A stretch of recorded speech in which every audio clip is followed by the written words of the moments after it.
Hello, YouTube! Pat the Sound Guy, your friendly neighborhood sound guy, back again with another small engine video. Small engine video.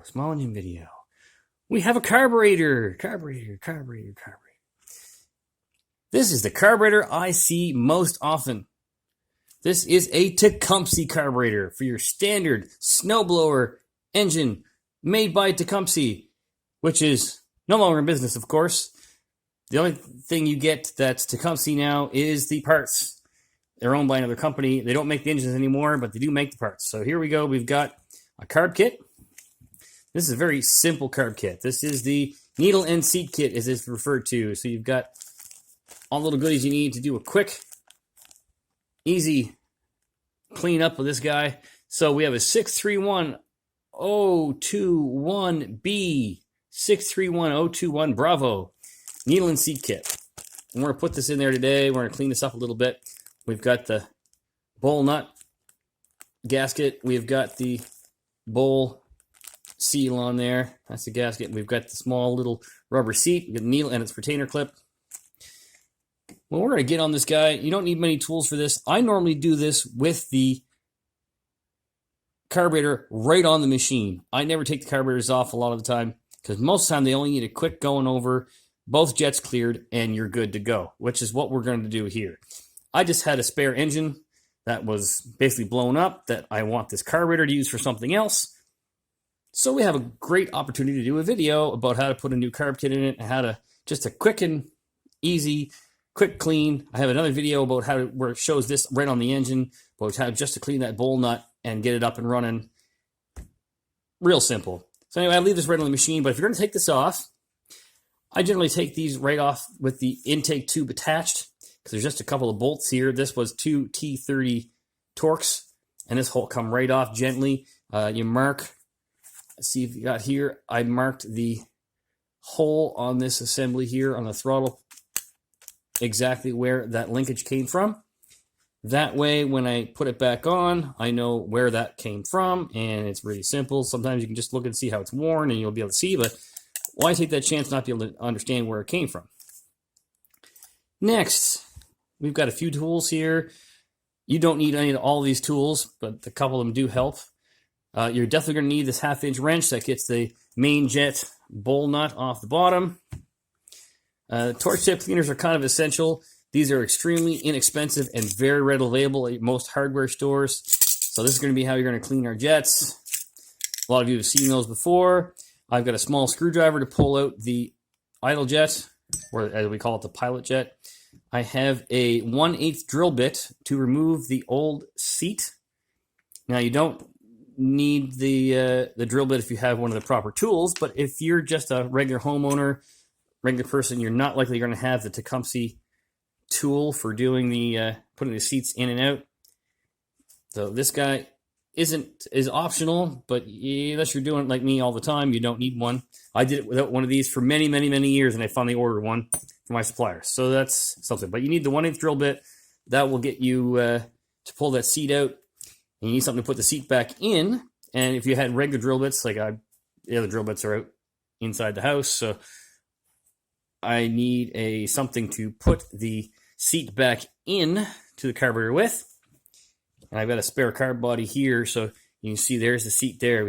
That's what you put we're going to use that to push the seat back in. You can use a bigger drill bit, the back end of a drill bit if you want, or you can use a chainsaw file. They work really well too. So those are the tools you need basically to do this. It's pretty simple. So let's get to it. Start by pulling the bowl. Now these bowls, the orientation of the bowl with this high spot here goes and matches up to the pin for the float. So we'll pop this apart. You can use a ratchet for this. It all depends on how you feel about it. And this has a drain button on it, so you can drain all the fuel out of it before you pull it apart, before you flip it up on its nose like I normally do. Yeah, it's a little nasty in there, but you know something? That's not a bad thing. That's not bad. We can deal with that. You can deal with that a little bit of Scotch-Brite possibly. So here's our inside our carburetor. You see that emulsion tube nozzle looks not too bad in there. That's a green one. There's different nozzles in there for different applications. We've got our gasket here, so I'm just going to pull that gasket off there because I'm going to replace it. You don't always have to replace it, but it's good practice to do so. So that's why it's always good just to buy one of those kits if you're ever going to have to do this. I recommend keeping one of those kits on hand. If you own one of these kind of snowblowers or these kind of engines, it's probably a great idea to do. And we will go grab some pliers and come back because we're going to have to pull that pin out. Might need a pair of pliers to do it. So let's go grab a pair of pliers. We'll come back. Now we have a change in plan. This is the point where this carburetor, you may want to think about replacing it. I don't really like replacing carburetors unless absolutely necessary. My success rate is usually generally very, very good replacing carburetors. This guy, the problem with it is this pin is actually rusted in there. This pin is steel and this is cast. Kind of pot metal here. Now, I might be able to use a little bit of acid like vinegar or some CLR or I have some phosphoric acid here. A little soak in that. Either one of those things may loosen this up very easily, which it could be the case. But at this point, if I was trying to get this up and running, here's what I would do. Now, we're going to still go through the sequence of replacing the seat and checking everything, but we're going to show you how, right now, how if you had to get this up and running and you didn't have any other means to get that pin out, well, here's what we do. There is a metal tab underneath there. You can see the top of the needle. There's a little metal tab that you can adjust to make sure that that float sits level. What we're going to do is we'll take our pocket screwdriver, we're going to stick it in on top of that tab, and we're going to bend that tab a little bit so that you see this float isn't sitting level, and we want it to sit level. And we're going to make this sit a little more level. So you just bend that tab down, and that gets us a generally level carburetor. We want to go a little bit further on that in there. And I said this might be a case where you'd say, I want to order a new carburetor, and this particular carburetor, I would just order the Oregon carburetor replacement for this because you know what you're going to get. You can buy the cheap Chinese carburetors off of Amazon and eBay. They are very, very hit and miss. Or you could go for the OEM, but that is very, very expensive. So the OEM is always usually better, but you know, what can you do? It is what it is. So there we go. We've adjusted the float level. I want to make sure that's sitting level by eye. And if you did have this tool, you can set this in there and set the level that way. And that needs to go a little lower. It needs to go just a hair lower. So you put that on there. It's got flats on it. And you say we can just make that a little bit lower. So what we do is we push the float up. And we go in there on that tab and bend that tab just back just a little bit. And I think that's where we want that to be. So level is usually fine, and that's pretty much right on the money. I'm not going to worry about it too much because level usually works perfectly fine. Next, we normally would be replacing the seat at this point, and it's made of rubber. But all we got to do, if you needed to get this up and running, say it's just not running correctly or it's not running at all, you can't get any fuel through the main jet, what you do is you blow in through this inlet, fuel inlet here, with just the weight of the float. And you blow in as hard as you can because that's all you need to know. And the weight of the float should hold that needle valve shut. And if you can blow in here and then just flick that float once or twice or a few times, and when it rests, if it seals and no air passes, you're good. You can reuse this, and this will get you running for, you know, a while anyway until that you want to replace that carburetor, replace that seat. This is important because it's not the proper repair, because if you want to repair this right, you want to replace that seat.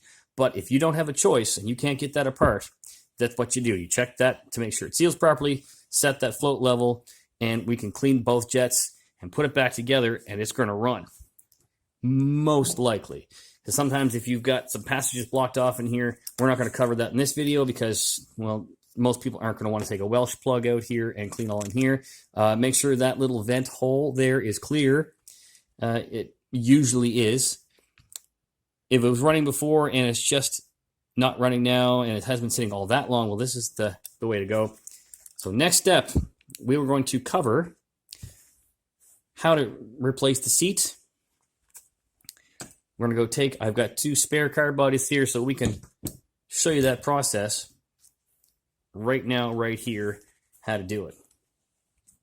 So right now that seat is red. I don't know if that's an aftermarket one or at one point they were red. I don't think so. I've never seen a red one that was OEM. So we can take our drill bit and kind of just twist and push in there, and I felt it go in. And normally you can just kind of pull up on it, and there you go. There's the seat pulled out. So we can pull that off there, and there's our rubber seat. That one is totally trashed. You can't reuse that because once you take it out with the drill bit, it's done. If you take it out with this tool, you can replace it if you had to put it back. But why would you do that? Because there's no need to. So just pull it out. There's the seat out of this one. This one looks like it's a aftermarket as well, so with a rotary. Now if we want to replace that seat with a new one, we can just pretend that this little one here is the seat we want, and you see it's smooth on one side and has ridges on the other. Ridges go down in the hole. Fairly simple. I'll use a pair of pliers to put that back on top of the hole because my gloves are a little fidgety for that. Yeah, that seat's in fairly good shape, that one. So there you go. Let's get that back in the hole. And make sure that that's orientated correctly with your little screwdriver or something like that. Make sure it's flipped around the right way so ridges go down, smooth side up. I put that right on top of the hole. See that? We've got that seat sitting in the hole. Sometimes you can put a little bit of WD-40 or something like that on there. You can push that down in the hole. That was. And make sure it's bottomed out in that hole. That's very important because you don't want that to all of a sudden drop when you put it together, and all of a sudden with a bunch of use, that seat dropping, and then all of a sudden the float would tip down and you'd have a flooding out carburetor and be leaking fuel everywhere. So there's my tool I use to put it back in. You can use the tool here, and this has a little pin on the end. You can say, okay, let's put that on there, smooth side up, and then you could put that in on top of that, and then put that in the hole. Make sure you remove the old seat first before you put a new seat in. I had a buddy of mine I sold a carb kit to. He's like, I can't get this to work. This isn't getting any fuel in it. What's going on? I said, did you take the old seat out? He's like, oh, oops. So don't worry about that. No big deal. So now we have our seat replaced. You can spray this off, a little bit of carb cleaner, a little bit of brake clean, whatever you want. But you know, if it's not bad, don't worry about it. Now let's go to our main jet, which is also our bowl nut. And this little guy, he's almost corrode enough for me to show you something that is a very common thing that's missed on these.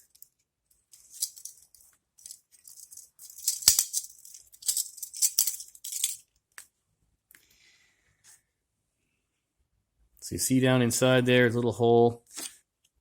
Some of these like to cut the ends off of these torch tip cleaners. So this torch tip cleaner,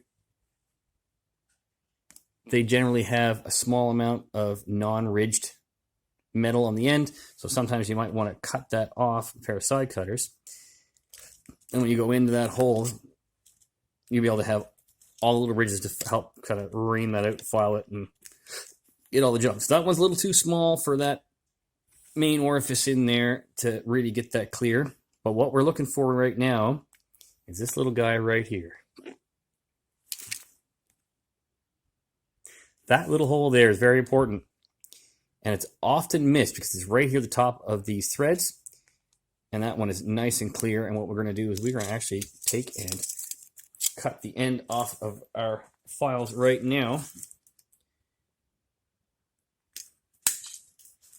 There we go. So that way we can make sure that that hole is clear.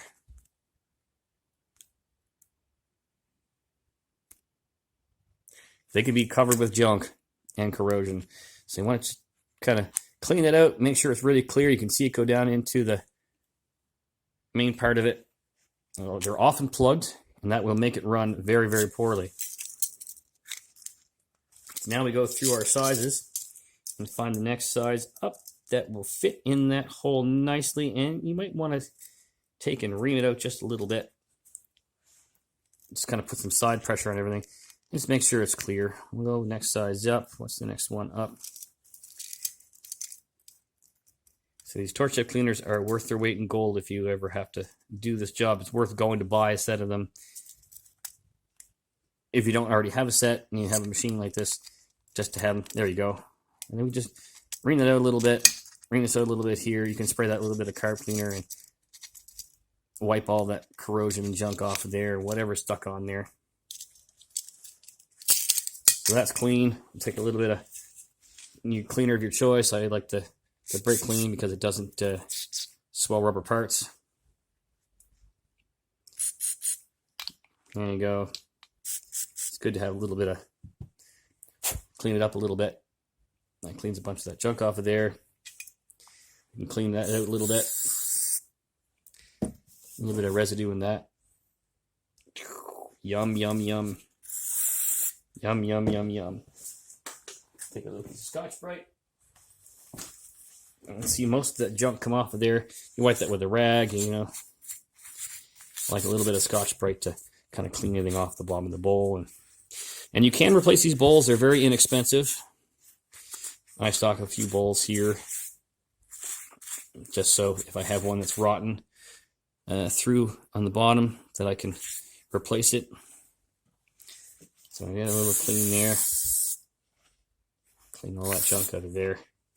So it's pretty darn clean, and it seems to be fine with the seal there. Next, we have the idle jet. And this is how, you know, this is real time here. So next thing would be the idle jet, and this, you can do this also on the side of the machine. There is a hole to access this on the side cover of the engine that keeps the carburetor warm, that side cover, so you can pull this jet out. If you have an adjustable version of this carburetor, they're not as prevalent. There is a adjustable jet on the side there. And that require a bigger carb kit, because sometimes you want to replace those needles because they do get rusted and they get pitted for both the main jet and the idle jet, and they don't. They'll be very finicky at that point, and they won't run properly. They'll either be too rich or too lean. You'll either get way too much fuel or way too little fuel because there's pits in the side of that little needle, and it won't work properly. Now, this is usually a huge deal why these machines don't run correctly, is these idle jets.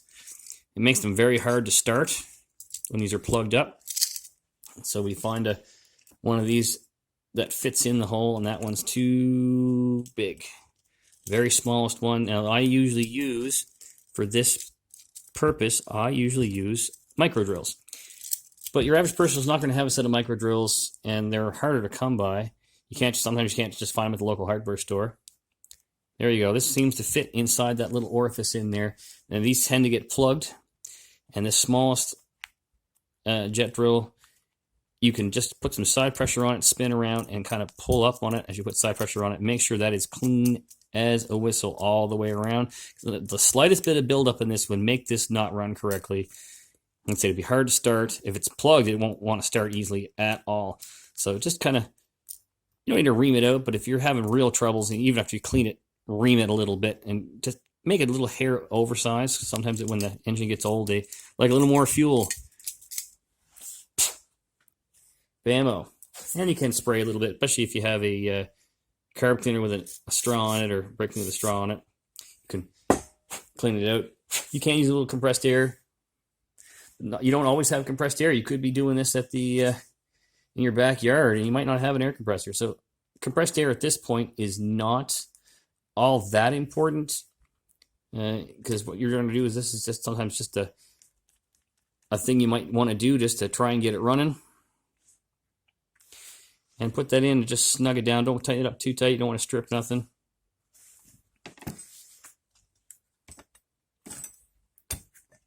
So there you go. That's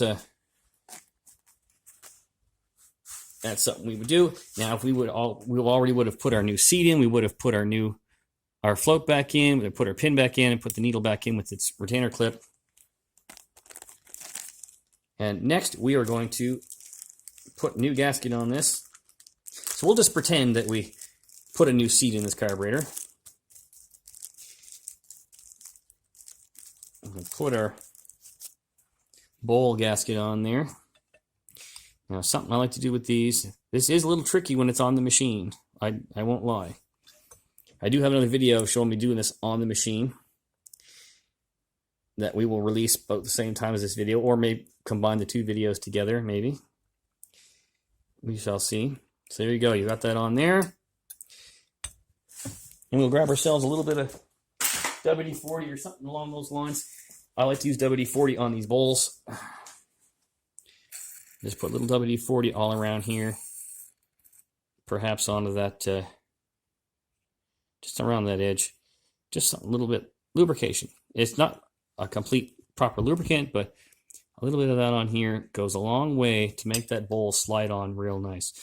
And that's another reason why I use the Scotch-Brite around the edge of that bowl, is to make it so it's really shiny, really smooth, so it'll just slide right onto that proper. Make sure you wipe that out a little bit more. So we got a little WD-40 on there. Now we match up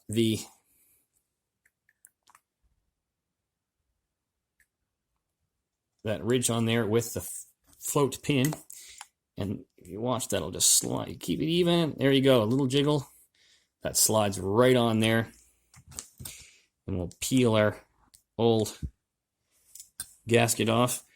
I sometimes will reuse those and don't bother taking them off, because if you're in a hurry or you're in the middle of a snowstorm and you got to get this running, you got to check for the water, which is what the other video is for, about checking for water. You know, just a quick clean of that bowl nut and getting it back and running. There you go. We clean all the remnants of that off. We go to our carb kit here.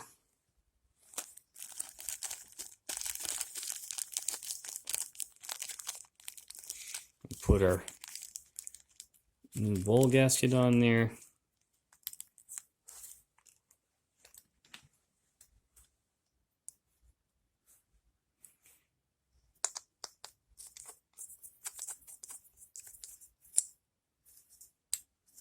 And just make sure you don't strip that. Don't cross thread it. And then just snug it down with your wrench.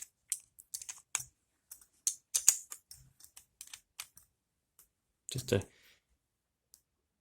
little snug. Don't go too tight. Just enough to make sure that's going to seal, and you don't want to round anything off, or be careful you don't snap that. There you go. There you have it. Quick and dirty carb clean, quick and easy. You know, a very inexpensive kit. These are usually a few bucks. You can buy them on Amazon, eBay, that kind of thing. But this will get you back up and running, and you can go more in depth than that. But generally, this is what you got to do. You just got to clean those two jets, clean the bowl, make sure the float works. You know, make sure you put a new seat in, or in our case, you know, this could be an emergency fix, and we couldn't get that pin out right away, so we had to leave it alone and check to make sure that seals, and I have done that. It seals properly.